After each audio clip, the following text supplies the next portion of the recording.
Class 8 आप लोगों ने फर्स्ट चैप्टर के क्वेश्चन आंसर्स कर ही लिए होंगे। तो ये साइंस का हमारा नया चैप्टर है, microorganism friend and foe. Heading का मतलब है माइक्रो ऑर्गेनिज्म हमारे दोस्त हैं या हमारे दुश्मन। सिंपल भाषा में माइक्रो ऑर्गेनिज्म क्या है, इसका कुछ कुछ आइडिया हमने पुराने अपने प्रीवियस क्लासेस में लिया हुआ है। माइक्रो माने बहुत छोटा, ऑर्गेनिज्म माने जो जीवित हैं, तो छोटे, बहुत ही छोटे, माइक्रो, इनको माइक्रोब्स भी कहते हैं। ये नेकेड आई से नहीं दिखते हैं, यानी कि बिगर किसी इंस्ट्रूमेंट के हम इनको नहीं देख पाएंगे। तो अगर हम कोई सॉइल को वाटर में डिज़ोल्व कर लें, उसके बाद उसको ऑब्जर्व करें, तो हमको मैग्नीफाइंग ग्लास के थ्रू देखेंगे तो हमें कुछ पैचेस दिखाई देंगे, कुछ बड़ा दिखाई देगा, बट फिर भी हम ज़्यादातर नहीं देख पाएंगे। तो इसको अनएडेड आई से हम लोग नहीं दे सकते। इनको देखने के लिए हम किसका यूज़ करते हैं? मैग्नीफाइंग ग्लास का यूज़ करते हैं या फिर माइक्रोस्कोप का यूज़ करते हैं। मैग्नीफाइंग ग्लास की एक लिमिटेशन है, तो अगर हम को इनको देखना है तो हम लोग यूज़ करेंगे माइक्रोस्कोप्स का।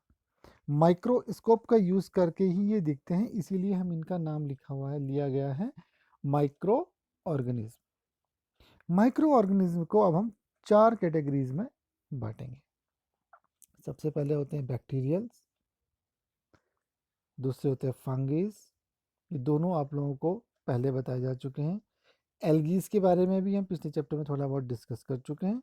प्रोटोजोआ ये नया टर्म हो सकता है, ठीक है। तो ये चारों के चारों क्या माइक्रो ऑर्गेनिज्म है। इनको 4 पार्ट में हमने क्लासिफाई कर दिया है: bacteria, fungi, protozoa and algae. इसके अलावा वायरसेस, वायरसेस भी क्या होते हैं? माइक्रोस्कोपिक होते हैं, लेकिन ये माइक्रो ऑर्गेनिज्म से डिफरेंट होते हैं, ठीक है। ये सिर्फ होस्ट सेल पे प्रीप्रोड्यूस करते हैं, reproduce only inside the host organism. यहाँ तक कि हम लोग वायरसेस को एक living and non living things के बीच की कड़ी भी मान सकते हैं। एक्चुअल में नॉन लिविंग होते हैं, बट किसी पर्टिकुलर कंडीशन में किसी ऑर्गेनिज्म के अंदर आने के बाद ये क्या हो जाते हैं? लिविंग हो जाते हैं, मल्टीप्लाई होने लगते हैं, रीजनरेट होने लगते हैं। कुछ कॉमन हमारे वायरसेस हैं, जैसे कोल्ड, कोल्ड मतलब सर्दी जुकाम से मतलब है, कफ, ठंड लगना, जुकाम आना, छींके आना, इन्फ्लुएंजा, कफ्स, ये सब किसके कारण होते हैं? वायरसेस के कारण होते हैं। इसके अलावा कुछ बहुत सीरियस डिजीज़ हैं, जैसे पोलियो, चिकन पॉक्स, ये सब भी क्या है? वायरल डिजीजेस हैं, यानी कि वायरस से होती हैं। इनके फैलने के सबके अलग अलग तरीके होते हैं। कुछ मैन टू मैन कैरी करती हैं और कुछ एनिमल के थ्रू कैरी करती हैं। सो इसी तरह से एक आजकल जो वायरस चल रहा है हमारा कोरोना वायरस, जिसके कारण आप लोग घर में बैठे हुए हैं, तो वो भी क्या है? वायरस है। और उसके जो वो जो कैटेगरी है वो भी कोल्ड एंड फ्लू की कैटेगरी का वायरस है, कोल्ड फ्लू एंड कफ की कैटेगरी का वायरस है। इसके अलावा दूसरा आता है डिसेंट्री एंड मलेरिया, ये प्रोटोजुआ से होते हैं। टाइफॉइड एंड ट्यूबरोकुलोसिस, ये बैक्टीरियल डिजीजेस हैं। ये इनके नुकसान है। हमने ऊपर पहला टॉपिक हमारा था क्या? फ्रेंड एंड फोज, तो ये फोज हैं। ये कुछ स्ट्रक्चर्स हैं बैक्टीरिया के, प्रोटोजोआ के, एल्गीज के एंड फंगीज के, ठीक है। ये फिगर्स को ध्यान रखना, इनमें से कुछ की डिटेल्स हमने से अमीबा, ये हमने लास्ट ईयर पढ़ा था, तो इतनी डिटेल होगी तो आगे देखेंगे इस पे। इसके अलावा ये वायरसेस हैं। ये वायरसेस सब माइक्रो ऑर्गेनिज्म है, यानी कि सबको माइक्रोस्कोप के थ्रू देख के इनके स्ट्रक्चर्स को बनाया जाएगा। बनाया जाता है। Microorganisms are single cells like bacteria. Some algae and protozoa are multicellular, such as many algae and fungi. They live in all type of environment ranging from ice cold climate to hot springs and desert and marshlands.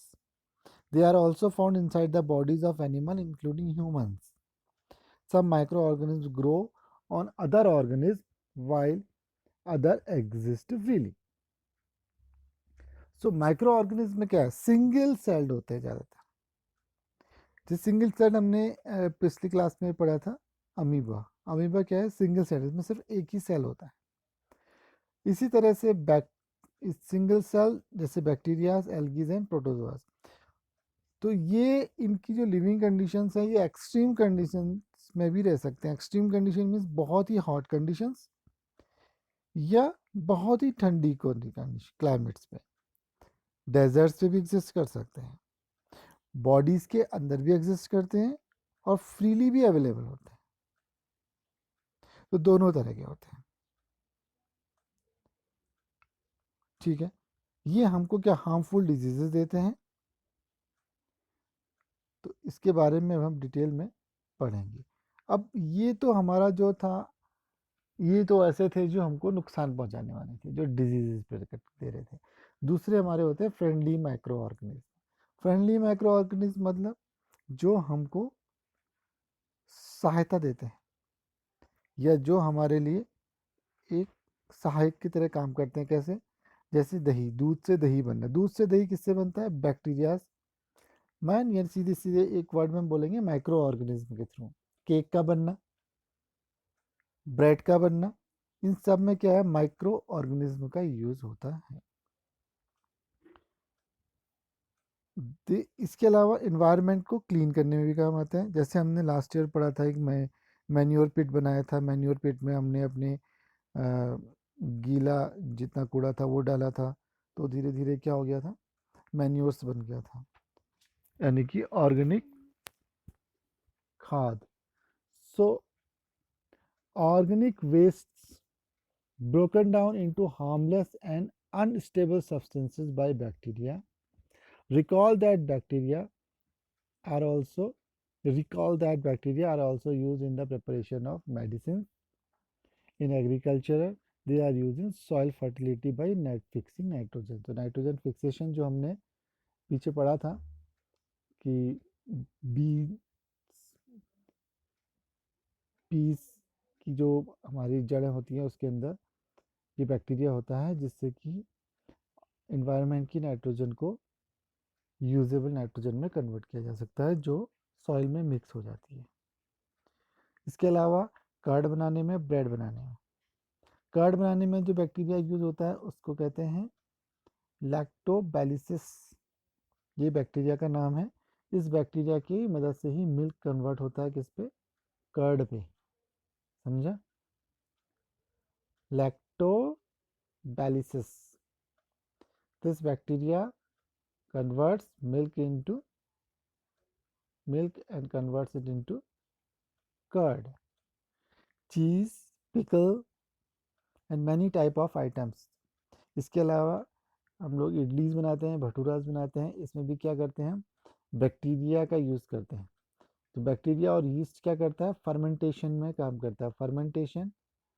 Fermentation के through rice, idli और डोसा का batter बनाया जाता है। तो ये एक batter बनाने का तरीका है, इसको बना सकते हैं और खा सकते हैं, है नहीं। इसमें ये प्रोसेस आपको पता ही है, आप लोग तो खाने बनाने में अच्छे हैं, ठीक है। तो यीस्ट प्रोड्यूस रैपिडली। तो यीस्ट जब प्रोड्यूस होता है, यीस्ट जो आप लोग देखते हैं ब्रेड में क्या होता है, आप देखते हैं ब्रेड कभी भी एक प्लेन सरफेस नहीं होता है, एक खुरदुरा सरफेस होता है जिसमें पोर्स टाइप के बहुत ज़्यादा पोरस होता है। ये क्यों होता है, होता क्या है, जब यीस्ट प्रोड्यूस होता है तो वो क्या प्रोड्यूस करता है, यीस्ट रिप्रोड्यूसेस कार्बन डाइऑक्साइड। अब ये कार्बन डाइऑक्साइड कहाँ होती है, इसके अंदर होती है, जो आपका मटेरियल है, जो बैटर है उसके अंदर है। अब वहाँ से जब बाहर को निकलती है तो ये उसको क्या कर देती है, पोरस कर देती है। This is the basis of the east of baking industry and breads, pastries and cakes. इस तरह से हमारी इंडस्ट्री में केक्स और ब्रेड्स को बनाया जाता है। ठीक है, तो ये है हमारा कॉमर्शियल यूज। कॉमर्स माने क्या होता है? कॉमर्शियल यूज में क्या होगा, लार्ज स्केल में जहां बनाया जाता है, जो कि जैसे कि अल्कोहल प्रोडक्शन में, वाइन प्रोडक्शन में, विनेगर प्रोडक्शन में। Yeast are used commercial production of alcohol and wine. So yeast are grown on natural sugars present in grains like barley, wheat, rice, crushed fruits, etc. So इनको धीरे धीरे इससे क्या बनाया जाता है, लार्ज अमाउंट में। तो जो चीज़ लार्ज अमाउंट में बनाई जाएगी वो हमारे कॉमर्शियल प्रोडक्शन के अंदर आएगी। जैसे पिछले हमने चैप्टर में पढ़ा था क्रॉप्स। तो क्रॉप्स भी क्या है, जो क्रॉप्स का जो प्रोडक्शन है वो क्या है, कॉमर्शियल प्रोडक्शन है। ठीक है। The smell of alcohol as sugar and this is the smell of alcohol as sugar and has been converted into alcohol by yeast. The process of converting of sugar into alcohol is known as fermentation. So what is fermentation? Conversion of sugar into alcohol is known as fermentation. Alcohol किससे बनता है? fermentation की process से बनता है। Fermentation की process को सबसे पहले किसने देखा था? लुइस पास्चर, जो एक साइंटिस्ट थे। 1857 में he discovered the process of he discovered fermentation। बाकी हम लोग कल को पढ़ेंगे।